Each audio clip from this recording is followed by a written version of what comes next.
નમસ્કાર, આપ જોઈ રહ્યા છો કચ્છ કેર ટીવી ન્યૂઝ. આપની સાથે હું યશ્વી મહેતા. દર્શક મિત્રો, બુલેટિનની શરૂઆતમાં જોઈએ આજનો સુવિચાર. વાવીને ભૂલી જવાથી તો છોડ પણ સુકાઈ જાય છે. સંબંધો સાચવવા હોય તો એકબીજાને યાદ કરવું પણ જરૂરી છે. તો દર્શક મિત્રો, હવે જોઈએ સમાચાર વિસ્તારથી. કચ્છ યુનિવર્સિટીના બિન શૈક્ષણિક કર્મચારીના પગાર વધારા માટે સમિતિ નિમાઈ. 13 પ્રાધ્યાપકોની ભરતી થશે. નવા કોર્સને બહાલી. નિયત કાર્યક્રમ મુજબ કચ્છ યુનિવર્સિટીની નવરચિત એક્ઝિક્યુટિવ કાઉન્સિલની આજે પ્રથમ બેઠક મળી હતી, જેમાં યુનિવર્સિટીના બિન શૈક્ષણિક કર્મચારીઓના પગાર વધારા માટેની કમિટી સહિત વિવિધ સમિતિઓની રચના કરવામાં આવી હતી. આ ઉપરાંત 13 પ્રાધ્યાપકોની ભરતી પ્રક્રિયાને આગળ વધારવા ઠરાવાયું હતું. કુલપતિ ડોક્ટર CB જાડેજાનો સંપર્ક સાધતા તેમણે આ બેઠકને એક ઔપચારિક પ્રક્રિયા ગણાવવા સાથે ઉમેર્યું હતું કે નવું બાંધકામ, લાઇબ્રેરી, ખરીદ, વેલફેર, નાણાં વગેરે સમિતિઓની રચના કરવામાં આવી હતી. મંજૂર થયેલી શૈક્ષણિક જગ્યાઓ હવે ભરી દેવાની પ્રક્રિયા આગળ વધશે. આ સિવાય ચાલુ વર્ષથી શરૂ કરવામાં આવેલા સર્ટિફિકેટ સહિતના નવા કોર્સને ECમાં વિધિવત બહાલી આપવામાં આવી હતી.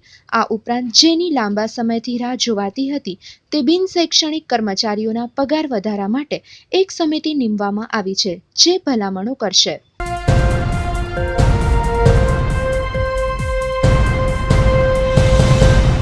મુન્દ્રા TDOના ઠરાવ પર ભાજપની રાજનીતિનો ભુજમાં વિરોધ.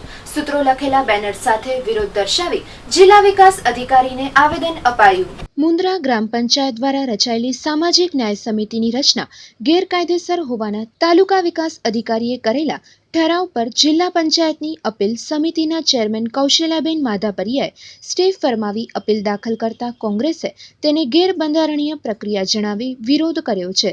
આજે જિલ્લા પંચાયતના વિપક્ષી નેતા VK હુંબલ અને જિલ્લા કોંગ્રેસ પ્રમુખ નરેશ મહેશ્વરીની ઉપસ્થિતિમાં કોંગ્રેસે જિલ્લા પંચાયત સંકુલમાં સૂત્રો લખેલા બેનર સાથે વિરોધ દર્શાવી જિલ્લા વિકાસ અધિકારીને આવેદનપત્ર આપ્યું હતું.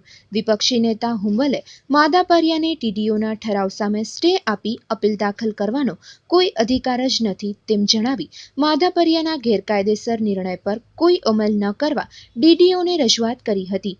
અહીં ઉલ્લેખનીય છે કે મુન્દ્રા ગ્રામ પંચાયતની સામાજિક ન્યાય સમિતિની રચના સમયે જ ભારે હોબાળો સર્જાયો હતો. પંચાયતના સદસ્યોએ સરપંચે લુખ્ખી દાદાગીરી કરી અને પોતાના મળતિયા ઇચ્છિત સભ્યોનો સમાવેશ કરી સામાજિક ન્યાય સમિતિની રચના કરી હોવાનો આરોપ કર્યો હતો.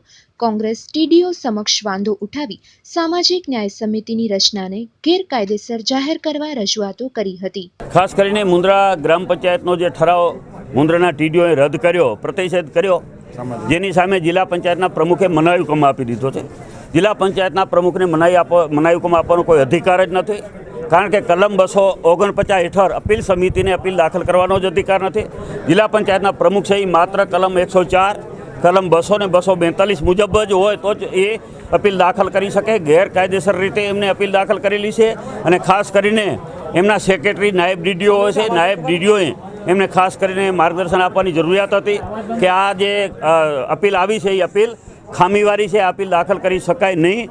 એટલે અમારે માત્ર એટલું જ કહેવાનું છે કે પ્રમુખશ્રીએ સત્તાનો દુરુપયોગ કરી અને ભાજપના દબાણ હેઠળ, કારણ કે અત્યારે જિલ્લા પંચાયતનું તંત્ર છે, જિલ્લા પંચાયતની જો વાત કરું તો પંચાયતી રાજ પ્રમાણે નહીં, પંચાયતના કાયદા મુજબ નહીં, પરંતુ ભાજપના કાર્યાલયના કાયદા મુજબ ચાલી રહ્યું હોય એવું જણાય છે. તો અમારી માંગણી છે કે આવો ગેરકાયદેસરનો હુકમ કોઈ પણ જાતનો હોય તો એ અધિકારીઓ માનવા બંધાયેલ નથી. તો આ જે અધિકાર ક્ષેત્ર બહારનો છે, આવો હુકમ જિલ્લા પંચાયતના પ્રમુખ કરી જ ન શકે.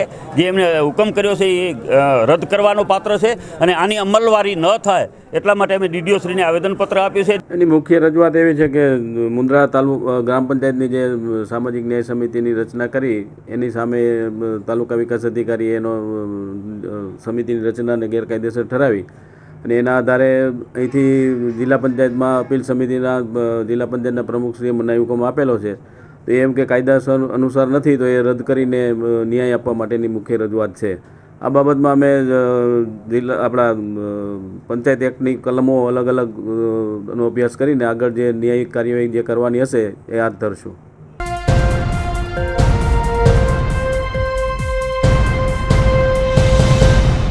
RTOનું સર્વર બંધ. આગામી તારીખ 10મી સુધી નિયમિત થાય તેવા કોઈ જ એંધાણ નહીં. RTO એડવાઇઝર એસોસિએશને RTO અધિકારીને આવેદનપત્ર આપ્યું. ભુજની આરટીઓ કચેરીમાં સર્વર બંધ થઈ જવાનું અને કામગીરી ઠપ થઈ જવાની ઘટના હવે કાયમી બની ગઈ છે. અવારનવાર સર્વર બંધ થઈ જવાના કારણે એજન્ટ્સ અને વાહન માલિકોને પોતાના કામ માટે પારાવાર હાડમારી ભોગવવી પડે છે. આ બાબતે આજરોજ કચ્છ જિલ્લા ઓટો એડવાઇઝર એસોસિએશનના પ્રમુખ ઉમર સમા, ઉપપ્રમુખ દામજી રાણા કેરાસિયા અને મહામંત્રી હિમાંશુ ચમનલાલ ગોરે આરટીઓ અધિકારીને એક આવેદનપત્ર પાઠવી અને રજૂઆત કરી છે. પાઠવવામાં આવેલ આવેદનપત્રમાં જણાવ્યું હતું કે ગત તારીખ 4/7થી ભુજની આરટીઓ કચેરીનું સર્વર બંધ હાલતમાં છે, જે આજ દિવસ સુધી શરૂ થતું નથી. પરિણામે નવા લાયસન્સ બનાવવા, નવી આરસી બુક સહિતની કામગીરી ઠપ થઈ ગઈ છે. સાથોસાથ નવા વાહનનું રજીસ્ટ્રેશન કરવાની કામગીરી પણ હાલ તુરંત બંધ થઈ જવા પામી છે. ટેકનિશિયનના જણાવ્યા અનુસાર આરટીઓ કચેરીનું બંધ થયેલું સર્વર હજુ આગામી તારીખ 10મી સુધી શરૂ થાય તેવા કોઈ જ એંધાણ દેખાતા નથી. પરિણામે કામગીરી ઠપ થઈ ગઈ છે. તદુપરાંત વાહન પાર્સિંગ માટે આવતા લોકો હેરાન પરેશાન થઈ ગયા છે. અહીં નવાઈની વાત તો એ છે, તાજેતરમાં રાજ્યના વાહન વ્યવહાર વિભાગે આરટીઓ દ્વારા વિવિધ સેવાની કામગીરીની ફીમાં તોતિંગ વધારો કર્યો છે, પરંતુ તેની સામે સુવિધા આપવામાં સરકાર ઊણી ઉતરે છે. રોજબરોજ લોકો પોતાના કામ માટે આરટીઓ કચેરીએ આવે છે, પરંતુ સમયસર કામ ન થવાના કારણે લોકોને ધરમના ધક્કા ખાવા પડે છે અને આર્થિક અને શારીરિક બંને રીતે નુકસાન ભોગવવું પડે છે. અંતમાં આવેદનમાં એવું પણ જણાવ્યું હતું કે આરટીઓની અવરચંડાઈના કારણે વાહન માલિકોને દંડ ભોગવવો પડે તેવી પરિસ્થિતિ ઊભી થવા પામી છે. આ અંગે રજૂઆત કરવામાં આવી હતી. 4/7/2017થી આરટીઓનો સર્વર બંધ છે. એના લીધે આરટીઓનો ટેક્સ, વાહન રિટર્ન થયેલા, પાસિંગ માટે ગાડી આવે, તમામ કામગીરી આરટીઓની બંધ છે. નિર્દોષ વાહન માલિકોને નિર્દોષપણે હજારો રૂપિયાનો દંડ ભરવાનો ભોગ આવે છે અને અકસ્માતનો પણ જવાબદારી એની જ આવે છે. વ્યવહારે આટલી મોટી સરકારી કચેરી હોય અને સર્વર માટે છેલ્લા 3 દિવસ થયા કોઈ પણ આરટીઓ સાહેબે વૈકલ્પિક વ્યવસ્થા કે બીજી કોઈ મેન્યુઅલ રસીદ અથવા ડ્રાફ્ટ અથવા બીજી કોઈ વ્યવસ્થા કરીને વાહન છોડાવવા માટેની કે આ રોજના 50 રૂપિયા કાયદામાં આવ્યો કે એક ગાડી જો પાસિંગ વગર ચાલતી હોય 1 દિવસના 50 રૂપિયા દંડ પડે, એવા 15 દિવસ કે 8 દિવસ બંધ રહે, રોજના 50 રૂપિયા લેખે નિર્દોષપણે વાહન માલિકોને દંડ ભરવાનો સમય આવે છે. એ સમય દરમિયાન જો અકસ્માત થઈ જાય તો એનો વીમો પણ પાકતો નથી. એના લીધે અમે આજે આરટીઓસીને આવેદનપત્ર આપેલ છે. અચ્છા, અહીંયા જે કોમ્પ્યુટર સિસ્ટમ ચાલે છે, વાહન સોફ્ટવેરનું સર્વરમાં બગડી ગયેલું છે, જેને કારણે 4 તારીખથી કામગીરી બંધ છે. આ કામગીરી સર્વર રિપેર કરવા માટે અમે 4 તારીખથી અત્યાર સુધીમાં કમિશનર ઓફિસમાં એના મેલ કરેલ છે, ટેલિફોનિક ચર્ચાઓ કરેલ છે અને ગુજરાત સરકાર તરફથી જેને મેન્ટેનન્સ કોન્ટ્રાક્ટ આપવામાં આવેલો હોય એમને જાણ કરેલી છે. એમના પ્રતિનિધિ અહીંયા આવી ગયા, જોઈ ગયા. એણે કીધું કે આ સ્થળ ઉપર અહીંયા બેઠા બેઠા આ રિપેર કરવું શક્ય નથી, એટલે એમાંથી જે પાર્ટ્સ, મધરબોર્ડ જેને કહેવામાં આવે છે, એવું એ ટેકનિકલ માણસ જે કહેતા હતા એ વસ્તુ ત્યાં મોકલાવેલી છે, ગાંધીનગર, અમદાવાદ. હવે એમના તરફથી એ વસ્તુ રિપેર થઈને આવે ત્યાર પછી આ સર્વર સિસ્ટમ ચાલુ થઈ શકે એવી શક્યતાઓ છે. અમે અમારા તરફથી અહીંના લેવલે બને એટલું ઝડપથી ત્યાંથી આ વસ્તુ અહીંયા પહોંચે, ત્યાંથી રિપ્લેસ થાય. વિકલ્પ તરીકે અમે એવું બી સૂચન કરેલું છે કે અન્ય ઓફિસોની અંદર આ વસ્તુ જો સ્પેર હોય ક્યાંય તો એ ત્યાંથી બી અહીંયા શિફ્ટ કરવામાં, ડાયવર્ટ કરવામાં આવે, તો જેથી કરીને અહીંની કામગીરી ઝડપથી બનતી ત્વરાએ ચાલુ કરી શકાય અને પબ્લિકના કામ અટકતા બંધ થાય અને પબ્લિકના કામ ત્વરાથી અમે સેવા આપી શકીએ.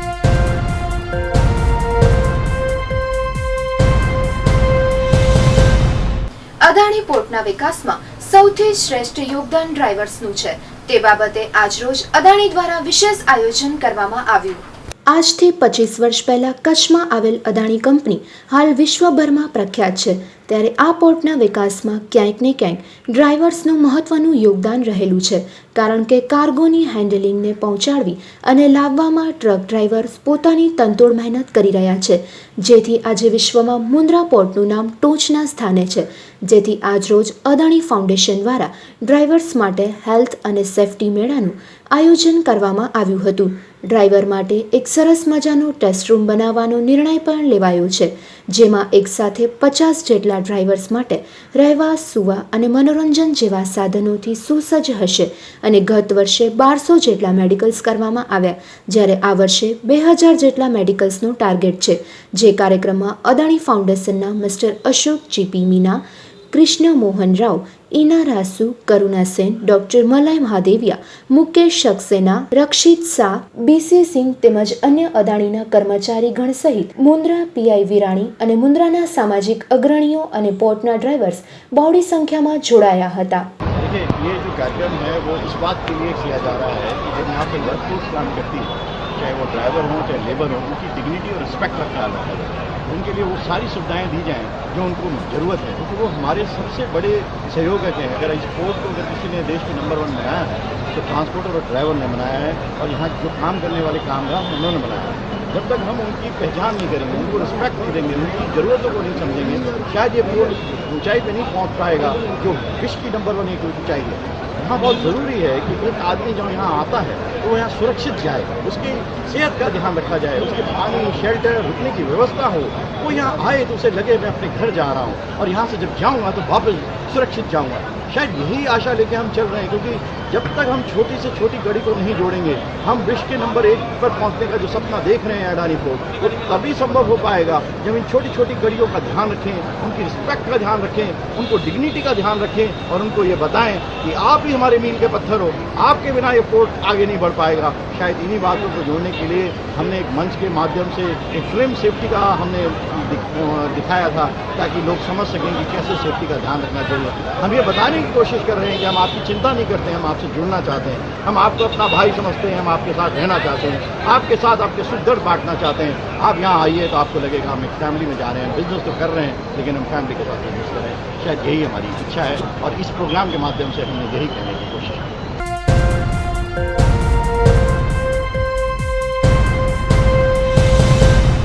ઉપલેટામાં સુરતના વેપારી ઉપર થયેલ લાઠીચાર્જના વિરોધમાં Upleta cloth merchant chambers of commerce દ્વારા આવેદનપત્ર અપાયું. આજરોજ ઉપલેટા ચેમ્બર્સ ઓફ કોમર્સના નેજા હેઠળ ક્લોથ મર્ચન્ટ એન્ડ રેડીમેડ કાપડના વેપારી વર્ગ ઉપલેટાના મામલતદારશ્રીને આવેદનપત્ર આપવામાં આવ્યું હતું, જે હાલમાં જીએસટીના વિરોધમાં તારીખ 1/7/2017થી ટેક્સટાઇલ ઉદ્યોગ સુરતમાં અચોક્કસ લડતનું એલાન આપ્યું હતું. તેમાં આપણી ભાજપ સરકારે પોતાની મશીનરી એટલે તંત્રના જોરે વેપારી ઉપર લાઠીચાર્જ કરી પોતે બાહુબલી છે તેવું લોકોમાં પ્રતીતિ કરાવી લોકશાહીને લાંછન લાગે તેવું પગલું ભર્યું છે. આ વેપારી તેમના કમાઉ દીકરા ઉપર અત્યાચાર કરી લાઠીચાર્જ કરેલ, જે ગુજરાતના કાપડ ઉદ્યોગના વેપારી જરા પણ ચલાવી લેશે નહીં. અને આગળના કાર્યક્રમમાં ગુજરાત ક્લોથ મર્ચન્ટ જો એલાન આપશે તો સમગ્ર વેપારી આલમ તેમની સાથે છે, અને ગુજરાત બંધ સુધી કાર્યક્રમ આવશે. મામલતદારશ્રીને આવેદનપત્રમાં ચેમ્બર્સના મંત્રી Vinubhai Gerwada, cloth merchant and readymade કાપડ એસોસિએશનના પ્રમુખ રમણીકભાઈ ગજેરા, પંકજભાઈ મહેતા, અતુલભાઈ સોલંકી, પ્રકાશભાઈ સોલંકી, નાસિરભાઈ હેમુભાઈ કકૈયા, રમુભાઈ જયંતિભાઈ વગેરે આગેવાનો જોડાયા હતા. Upleta cloth merchant and readymade કપડા એસોસિએશન આજ રોજ સુરત વેપારી પર લાઠીચાર્જ કરેલ છે, તેના વિરોધમાં ઉપલેટા મામલતદારને આવેદન આપી વિરોધ દર્શાવેલ છે. જીએસટીના વિરોધમાં આજે અચોક્કસ મુદતની હડતાલો જે ચાલુ છે, તેમાં સરકારે પોતાના તંત્ર અને વહીવટી પ્રક્રિયામાં વેપારી ઉપર જે લાઠીચાર્જનો અત્યાચાર કરેલ છે તે લોકશાહીને લાંછનરૂપ છે. આ લોકશાહીમાં કોઈ પણ વ્યક્તિ પોતાનો અવાજ ઉઠાવવા આંદોલન કરે તેની સામે આ સરકાર જોહુકમીથી બળજબરીથી પોતાનો ઉપયોગ કરીને જે જીએસટી લાગુ કરેલ છે તેને ફરજિયાત નાબૂદ ન કરવા માટે આ આંદોલનને ઉગ્ર બનાવે એવો વેપારી ભાઈઓ અપીલ કરે છે. ઉપલા લેવલે જે અચોક્કસ મુદતની હડતાલ ચાલુ છે એ નાના નાના વેપારીઓ પણ તેને ટેકો આપી ભવિષ્યમાં આગળ એ અચોક્કસની હડતાલમાં પણ સાથે જોડાશે એવું આ આવેદનમાં અમે પ્રદર્શિત કરેલ છે અને ભવિષ્યમાં અચોક્કસ મુદ્દાની હડતાલ આખા ગુજરાતમાં આવશે એ નક્કી છે. સ્ટોરી બાય કાનભાઈ સુવા ઉપલેટા.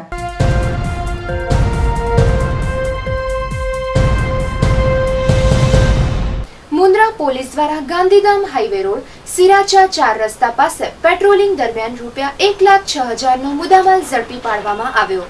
એસપી મકરન ચૌહાણ સાહેબ પોલીસ અધિક્ષક પશ્ચિમ કચ્છ ભુજનાઓએ મિલકત સંબંધી ગુના શોધવા આપેલ માર્ગદર્શન અને મુન્દ્રા પોલીસ સ્ટેશનના પોલીસ ઇન્સ્પેક્ટર RN વિરાણી સાહેબની સૂચના મુજબ ગઈ તારીખ 5/7/2017ના રોજ મુન્દ્રા પોલીસ સ્ટાફના માણસો માંડવીથી ગાંધીધામ તરફ હાઈવે રોડ ઉપર શિરાચા 4 રસ્તા પાસે પેટ્રોલિંગમાં હતા. તે દરમિયાન મોટી ખાખર ગામ તરફથી શંકાસ્પદ રીતે આવી રહેલ છકડો અને રિક્ષાને ચેક કરતા તેમાં ડ્રીપ ઇરિગેશનનો જથ્થો ભરેલ હોય તે સંબંધે છકડો રિક્ષામાં બેઠેલા ઈસમો પાસે છકડામાં ભરેલા માલના બિલ અને આધાર પુરાવા અંગે પૂછપરછ કરતા સંતોષકારક જવાબ નહીં આપતા પંચો રૂબરૂ આ છકડો રિક્ષામાં ભરેલ ડ્રીપ ઇરિગેશનના બંડલ નંગ 12 કિંમત ₹36,000નો જથ્થો તેમજ છકડો રિક્ષા નંબર GJ12Z 7581ની કિંમત ₹70,000 ગણી એમ કુલ ₹1,06,000નો મુદ્દામાલ કબજે કર્યો હતો. આ કામગીરીમાં RN Virani police inspector Mundra police સ્ટેશનના સહિતના staff police head constable Mengjibhai Khirabhai Maheshwari તથા police head constable Nirupa Mangansinh Zala તથા head constable Jitudan Takhatdan Gadhvi, police constable Kuldeepsinh Dilipsinh Rana તથા પોલીસ કોન્સ્ટેબલ જયદેવસિંહ અજીતસિંહ ઝાલા, કૃષ્ણદેવસિંહ રાજેન્દ્રસિંહ ગોહિલ ના જોડાયા હતા અને વધુ તપાસ મેઘજીભાઈ મહેશ્વરી ચલાવી રહ્યા છે.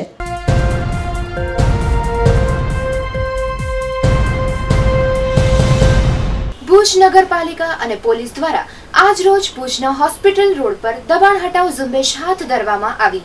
ભુજ નગરપાલિકા અને પોલીસ દ્વારા આજે સવારથી જ હોસ્પિટલ રોડથી લઈ અને લાલ ટેકરી સુધી આડેધડ ખાણીપીણીના લારીવાળાઓ દબાણ કરી રહ્યા છે તે દબાણ હટાવવામાં આવ્યું હતું. 4 કલાકમાં 35 જેટલા દબાણ હટાવવામાં આવ્યા હતા. દબાણ હટાવ કામગીરી વેળાએ લોકોના ટોળા એકત્ર થયા હતા. નગરપાલિકા વર્તુળમાંથી મળતી વિગતો અનુસાર છેલ્લા કેટલાક સમયથી હોસ્પિટલ રોડથી લઈ અને લાલ ટેકરી સુધી લઈ અને જે લારી ગલ્લાનું દબાણ હટાવવા માટે લારી ગલ્લાના ધંધાર્થીઓને નોટિસ પાઠવવામાં આવી હતી. અહીં ઉલ્લેખનીય એ પણ છે કે છેલ્લા કેટલાક સમયથી લારી ગલ્લાના ધંધાર્થીઓ દ્વારા આડેધડ દબાણ કરવામાં આવ્યું છે અને આ દબાણ હટાવી લેવા રજૂઆત પણ કરવામાં આવી હતી, પરંતુ કોઈ જ પગલાં ન લેવાતા અને ટ્રાફિકની સમસ્યા ઊભી થતા છેવટે આજ રોજ દબાણ હટાવ કામગીરી પૂર્ણ કરવામાં આવી હતી. આજરોજ શ્રી મકરન ચૌહાણ સાહેબની સૂચના અનુસાર અને એમનું માર્ગદર્શનની હેઠળ અમે જે હોસ્પિટલ રોડ ઉપર જે બી ટ્રાફિક સમસ્યાના નિવારણ સ્વરૂપે ઓબ્ઝર્વેશન કરી અને એક તારણ કાઢેલું હતું કે જ્યાં દબાણની જગ્યાએ મતલબ એવી લારીઓ જે રોકાઈ છે, જ્યાં ટ્રાફિક વધારે જામ થઈ જાય છે, એવા કારણોસર અમે આ કામ કરેલું છે કે જેની અંદર એવી જે લારીઓ છે કે જે કાયમી માટે બંધ રહે છે, તો નગરપાલિકાને અમે લખાણ આપી નગરપાલિકાનો સહકાર લઈ અને આ દબાણને હટાવવાની એક ઝુંબેશ ચલાવેલી છે. આ ઝુંબેશનો મૂળ હેતુ ટ્રાફિકની સમસ્યાઓને નિવારવા માટેનો હતો અને બીજો કે જે રોડ ઉપર દબાણ થયેલું છે આ દબાણને હટાવવામાં આવે. આ મુખ્ય 2 હેતુ આખા આજના જે કામ છે એમની પાછળના 2 મુખ્ય હેતુ રહેલા છે અને આ હેતુના અનુસંધાને અમે પાર પાડવા માટે આજ રોજ આ કામગીરી હાથ ધરેલ છે અને આજ રોજમાં 24 થી 25 સુધીની લારીઓ છે એમને હટાવવામાં આવેલી છે અને લોકો પાસેથી પણ અમે એક અપીલ છે કે આવા કામને સહકાર આપી અને જ્યાં ટ્રાફિક વધુ થાય છે ત્યાં ટ્રાફિકની પાર્કિંગ છે વ્યવસ્થિત કરવું અને કોઈ બિનજરૂરી કોઈ વચ્ચે રસ્તા ઉપર રોકાય નહીં એવી અમારી લોકો પાસેથી અપીલ છે.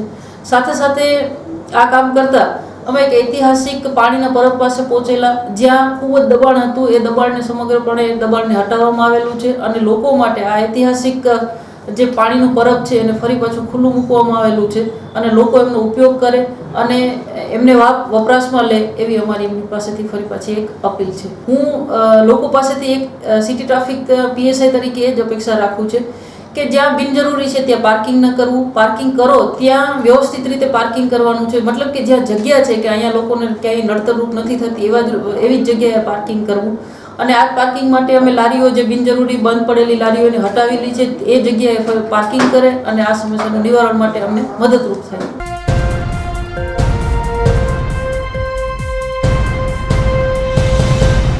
ભુજના પેટ્રોલ પંપના ગેરકાયદેસર બાંધકામ પર ભાડાની રોક, માલિકોએ દાદ ન દેતા ગૃહમંત્રી સુધી રજૂઆત કરાઈ. ભુજના વાણિયાવાડ લાલ ટેકરી નજીક આવેલા એક પેટ્રોલ પંપના ચાલતા ગેરકાયદેસર બાંધકામ અંગે ભાડા દ્વારા રોક લગાવાઈ છે. The Muslim education welfare society દ્વારા મળેલી વિગતો અનુસાર ભાડાની ડીપી સ્કીમ હેઠળ આવતા વોર્ડ નંબર 3માં આવેલા BM પેટ્રોલ પંપ દ્વારા ગેરકાયદે બાંધકામ થતું હોય સોસાયટી દ્વારા ભાડામાં આ મુદ્દે ફરિયાદ કરાઈ હતી. ભાડા દ્વારા આ કેસના પ્રતિવાદીઓ મોહનલાલ બુધરમલ રાયચંદાણીએ અને પંકજ મોહનલાલ રાયચંદાણીને આ બાંધકામ સત્વરે બંધ કરવા અને કરેલું બાંધકામ તોડી પાડવા નોટિસ ફટકારાઈ હતી. આ નોટિસને ગોળીને પી જઈ પ્રતિવાદીઓ દ્વારા રાત્રિના ભાગે બાંધકામ ચાલુ રખાયું હતું, જેથી સમગ્ર મુસ્લિમ સમાજમાં રોષની લાગણી વ્યાપી હતી. એક તબક્કે પરિસ્થિતિ ભારે તંગ બની ગઈ હતી, પરંતુ સમાજના મોવડીઓના સમજણપૂર્વકના વર્તનથી કોઈ અનિચ્છનીય ઘટના બની ન હતી. દરમિયાનમાં સોસાયટીએ સુલેહ શાંતિનો ભંગ ન થાય તેમજ અન્ય કોઈ અનિચ્છનીય બનાવ બને નહીં તે માટે શહેરના A ડિવિઝન પોલીસ મથક અને પોલીસ વડાને રૂબરૂ મળી અને લેખિતમાં રજૂઆત કરી આવેદન આપ્યું હતું તેમજ ગૃહમંત્રીને પણ પત્ર લખી જાણ કરી હતી. આ તમામ કાયદાકીય પ્રક્રિયાઓ છતાં પણ પ્રતિવાદી પંપ માલિકોએ અનધિકૃત બાંધકામ ચાલુ રાખતા આખરે the Muslim education and welfare સોસાયટીને આ વિવાદાસ્પદ મિલકતનો મુદ્દો ઉચ્ચ કક્ષાએ લઈ જવાની ફરજ પડી હતી. હાલમાં જે પોર્શન હું આપને કહું કે 80% પોર્શન એમના કબજામાં છે, ફક્ત 20% પોર્શન અમારા કબજામાં હતો, ત્યાં અમે કોમર્શિયલ કોમ્પ્લેક્સ બનાવેલો છે. બાકીનો જે પોર્શન છે એમાં એ લોકોનો કબજો છે, પણ કોઈ બાંધકામ કરી શક્યા નથી, કારણ કે બાંધકામ મંજૂરી મળે એમ નથી હાઈકોર્ટના જજમેન્ટના રૂએ. સાહેબ, અત્યારે અમે ત્યાંથી આવીએ છીએ, ત્યાં બાંધકામ ચાલુ છે. જી, હવે એ બાંધકામ ચાલુ છે એવી સંસ્થાના હોદ્દેદારોને ખબર પડતા અમે પહેલાં મૂવ કરેલું જે પ્રકરણ ત્યાં વકફ ડિસ્ટ્રિક્ટ ટ્રિબ્યુનલમાં, અને પછી અહીંયા ભાડાની ઓફિસે જઈ અને એ અંગે તપાસ કરી તો ભાડાએ એને એપ્રિલમાં એમણે જે માગણી કરેલી મંજૂરીની એ મંજૂરી નામંજૂર કરેલી છે. અને પછી ફરીથી અમે ગયા, કારણ કે એમાં તો એમની અરજીથી નામંજૂર કર્યો છે એવો અમને ઓર્ડર મળેલો, એટલે અમે ફરીથી અમારી રજૂઆત મૂકી અને અમારી જે અરજીના અનુસંધાનમાં ફરીથી આ આખો જે સ્ટ્રક્ચર છે તોડી નાખવું, જમીન સાફ કરી નાખવી અને જે તે સ્થિતિમાં લાવવું એવો હુકમ થયેલો છે.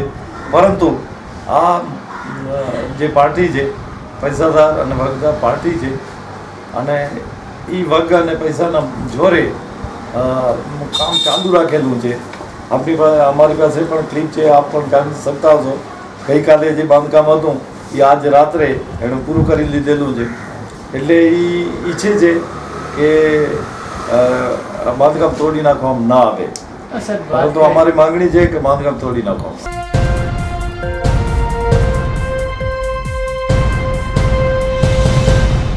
કિડાણાના ગનીભાઈ દ્વારા બાબા સાહેબની પાર્ટી અને તેની વિચારધારાને અવરોધરૂપ બનતા લોકોને પકડવામાં આવે તેવી માંગ કરવામાં આવી. કિડાણામાં હાલમાં જ એક બનાવ બનવા પામ્યો હતો, જેમાં બાબા સાહેબ આંબેડકરની પાર્ટી ગનીભાઈ ચલાવી રહ્યા છે. તેઓ રિબ્લોકેશન પાર્ટીના પ્રદેશ પ્રમુખ છે, સાથે કચ્છ જિલ્લાનો વધારાનો ચાર્જ પણ તેઓ સંભાળી રહ્યા છે. બાબા સાહેબની પાર્ટી તેમની વિચારધારાથી ચાલે છે, જેમાં અમુક અધિકારીઓ તેમજ અમુક તત્વો ઈચ્છતા નથી કે બાબા સાહેબની પાર્ટી આગળ વધે, તેમની વિચારધારા પણ આગળ વધે. દેશમાં આ તત્વો તેમને ખતમ કરવા માંગે છે તેવો આક્ષેપ ગનીભાઈએ કર્યો હતો. તો આ બાબતે તેઓ હાઈકોર્ટમાં પણ અરજી કરેલી છે અને આરોપીઓને પકડવા માટે આ બાબતે વધુ શું જણાવી રહ્યા છે ગનીભાઈ, નિહાળીએ તેમના જ શબ્દોમાં. હાઈકોર્ટે છેલ્લે પિટિશન નંબર 379/2016 વાળીમાં હુકમ કર્યો છે કે આરોપીઓને અરેસ્ટ કરવા. આદિપુર પોસ્ટે મેં ગુનો નોંધાયો 307 વગેરેનો, બરાબર. એમાં 4 આરોપીઓ હાઈકોર્ટમાં ગયા છે. એને એવો હાઈકોર્ટે સ્પષ્ટ નથી કીધો કે આ લોકોને અરેસ્ટ ન કરવા. હાઈકોર્ટે એટલો કીધો છે, ફક્ત એટલો જ કીધો છે કે આકરાઈથી પગલાં ન લેવા. અમે અમારા વકીલને પૂછા કરી, હાઈકોર્ટના વકીલને, તો એણે કીધું કે અગર પોલીસ ધારે તો એને અરેસ્ટ કરી શકે છે, પણ પોલીસ એ લોકોને અરેસ્ટ કરતી નથી. અને હાઈકોર્ટે જે હુકમ કર્યો છે મારા માટે કે એને અને એની સેકન્ડ વાઇફને રક્ષણ પૂરું પાડવું, તો રક્ષણ પૂરો પાડવા માટે સિર્ફ મારી ચોકી કરવા માટે મારા પાછળ ચોકીદાર લગાવ્યા હતા, મને રક્ષણ ના આપ્યું તો ચોકીદાર લગાવ્યા હતા 4 મહિના પૂરતા, એ ચોકીદાર આપીને હટાવી લીધો ને હવે હાઈકોર્ટના હુકમને સ્થાનિક પોલીસ બી ડિવિઝન પીઆઈ અને જે લાગતા વખતા જે એનો અભિપ્રાય કરવાનું થાય છે એ અભિપ્રાય કરતા નથી. માનનીય એસપી સાહેબ 2 થી 3 વખત મને આરટીઆઈમાં માહિતી મળી છે કે અભિપ્રાય મગાવ્યો, પણ બી ડિવિઝન પોલીસે ખોટા અભિપ્રાય મોકલાવે છે અને મને રક્ષણ ન મળે એવા અભિપ્રાય મોકલાવે છે. અહીંયા વર્ષોથી 7-7, 8-8 વર્ષથી અમુક પોલીસવાળાઓ નોકરી કરે છે, પોતાના ઘર આજુબાજુમાં છે, એટલે આ લોકોથી સામેવાળા માણસોથી મળેલા છે, એટલે મારા વિરુદ્ધમાં આવા ખોટા અભિપ્રાયો મોકલાય એટલે મને રક્ષણ આપતા નથી અને કંઈ પણ મને મારો મર્ડર થઈ જાય એનો કોઈ નક્કી નથી.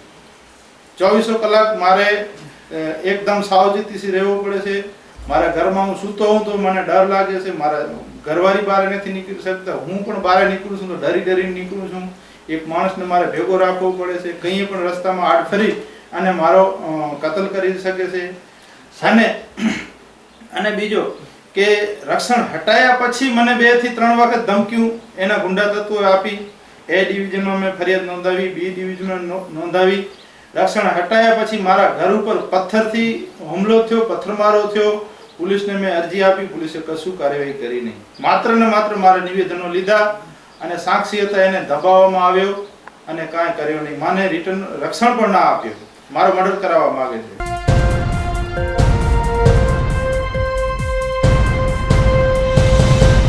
દર્શકોને જણાવવાનું કે કચ્છ કેરમાં પ્રસિદ્ધ થયેલ કોઈ પણ જાહેર ખબરમાં જણાવેલ માહિતી અથવા ઉત્પાદન કે સેવા સંદર્ભે વિજ્ઞાપનદાતાએ કરેલ દાવા અંગેની સંપૂર્ણ જવાબદારી વિજ્ઞાપનદાતાની જ રહેશે અને કચ્છ કેરની કોઈ પણ પ્રકારે જવાબદારી રહેશે નહીં.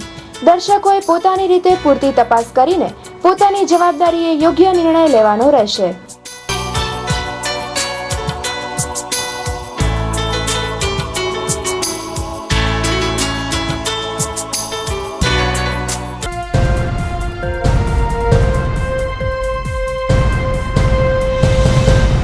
તો દર્શક મિત્રો, વધુ સમાચાર માટે જોતા રહો કચ્છ કેર ટીવી ન્યૂઝ.